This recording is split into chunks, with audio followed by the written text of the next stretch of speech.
we're going back to 1982 approximately, and I was friends with Dennis Whitehead, who was working at a production company as a development guy, reading scripts, and that was his job basically. And I was a trainee at William Morris.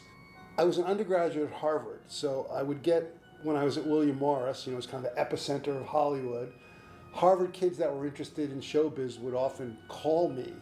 They would find my number or whatever, and they'd call me at William Morris. So I got a call from a guy named Paul Kamey, who was a senior at Harvard, and he said, I've written a script for a course I'd love to send to you. And this was like, in the time of Halloween and Friday the 13th, the early 80s. And he said, I'd love to send you the script. Would you like to read it, And I said, sure.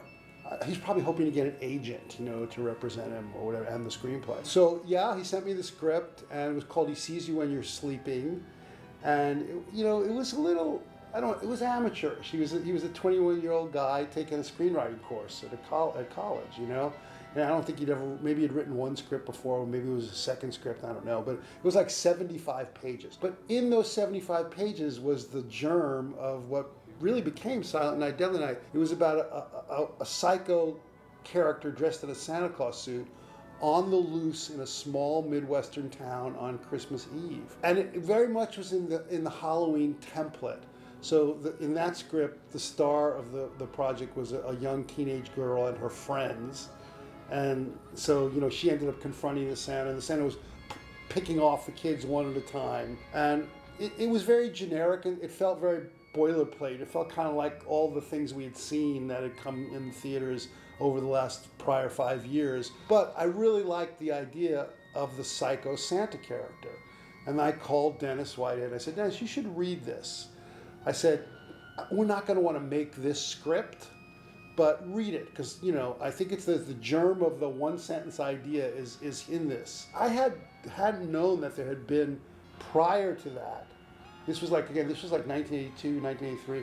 I guess prior to that, there had been a bunch of Santa Claus indie-type movies that had been made, like To All a Good Night, or Silent Night, Bloody Night, and of course there was Black Christmas. But I don't believe any of those got released through a major studio with a major footprint ad campaign, So I wasn't really aware of that stuff, those pictures. They were little indie horror movies that I had really not seen. So I gave Dennis the script, and he agreed with me, Again, we're talking about 1982, 83, the most rebellious creatures in the universe are teenagers. And we thought, oh, wow, a psycho Santa on the loose on Christmas Eve. That's great. I mean, teens will love it. You know what happens Christmas Eve, don't you? You know all about Santa Claus. He brings presents to all good boys and girls. Your daddy told you that, didn't he? Well, I tell you something. Santa Claus only brings presents to them that's been good all year. To the ones that ain't done nothing naughty. All the other ones. All the naughty ones. He punishes.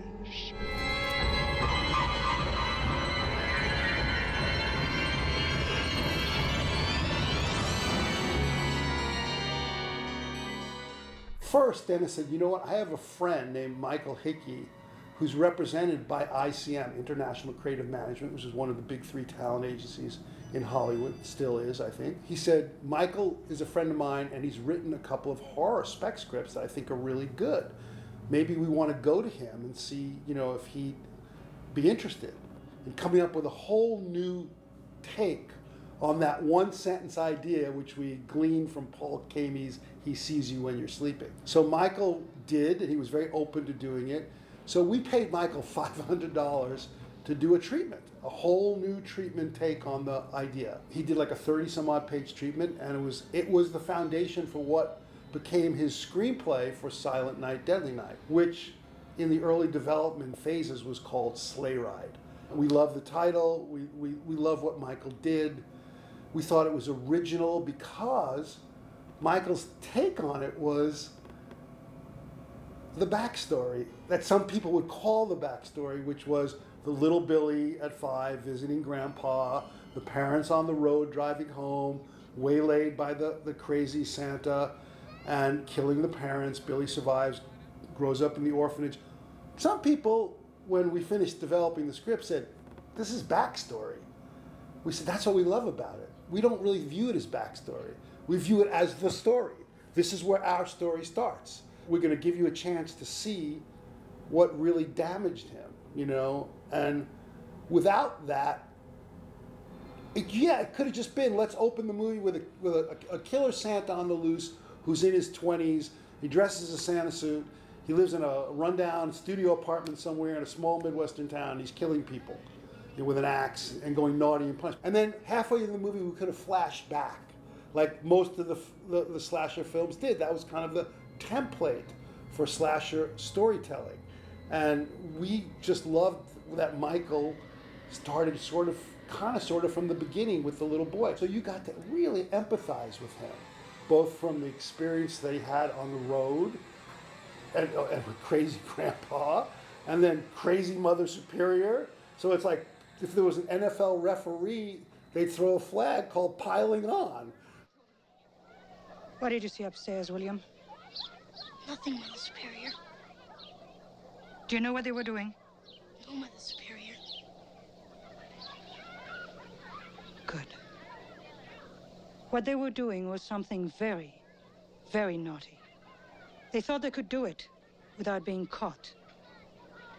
But when we do something naughty, we are always caught. You got to see step by step by step what it is that made this kid, when he got the job at the toy store, he was in his like 18 to 20, 21, you got to understand, you know, what he had been through, which is kind of like what Sister Margaret says, if you only understood, you know, what he's been through, which is what she says to Mother Superior in the movie, you know, and a little bit overacted, but, you know, still the point is well taken. And we got to go on that little journey with that little boy so that when he snaps, and for the last kind of 40% of the movie, you really understand, and you almost feel sorry for him. I mean, he's the killer like Freddy or Jason or whoever, but Billy, it's a different thing. You feel sorry for him. So we had a twist on the whole thing, on the whole, you know, again, template of a slasher movie.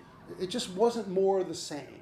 Now, yes, when he goes on his rampage, that was the red meat for the slasher crowd, you know, with the impaling on reindeer antlers, strangulation by Christmas lights, sledding, beheading. You know, yeah, that was great. That was fabulous. And we had to have that in the movie because we were making an R-rated horror movie for a teenage audience, right? So we had to have that. But half the movie is not that. It's a real story about a real kid, and you empathize with him. And so when he starts to kill, you kind of want to go, we're really sorry he's killing all these people. You know, we want to apologize for him, you know, sort of, kind of, right? And then everything went off the rails. Dennis and I ended up being completely frozen out of the film. The actual we were frozen out of the production of the film by Ira Barmack, the producer, who ended up coming in the 11th hour. So Dennis and I developed the script from inception.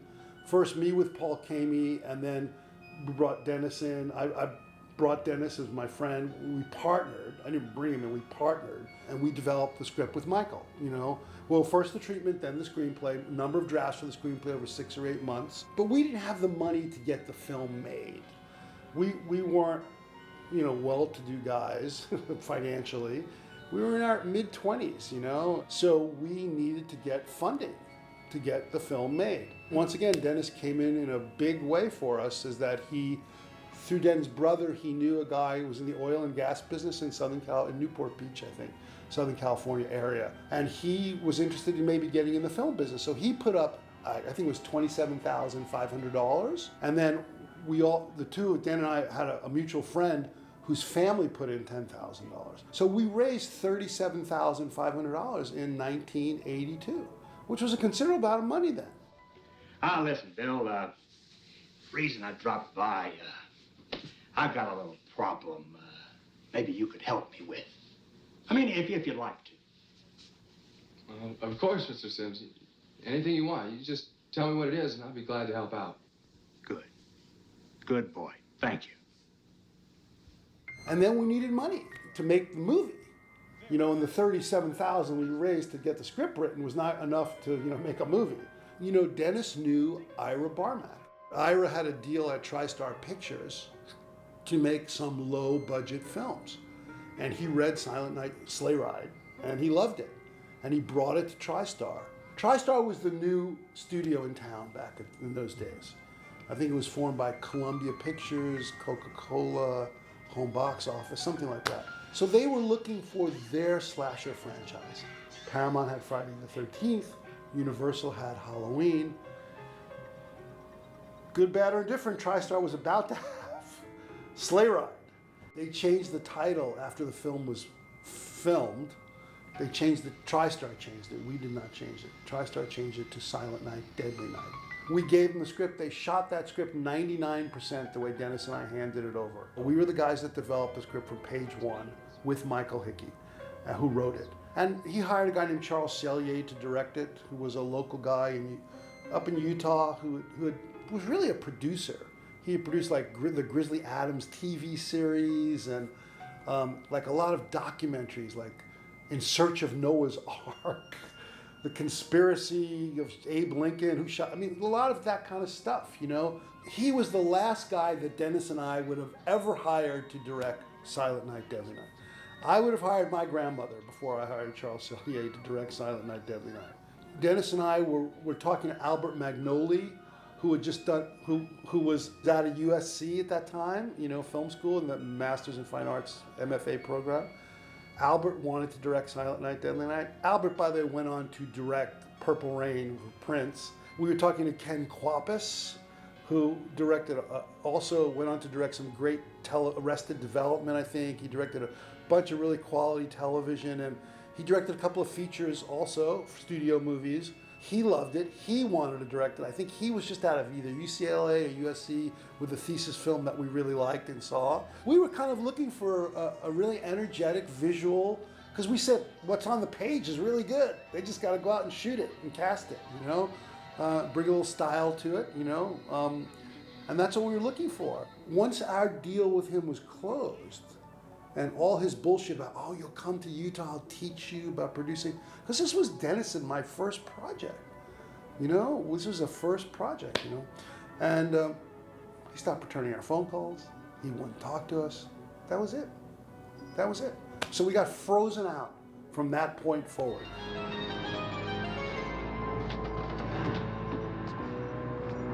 Denise? Denise?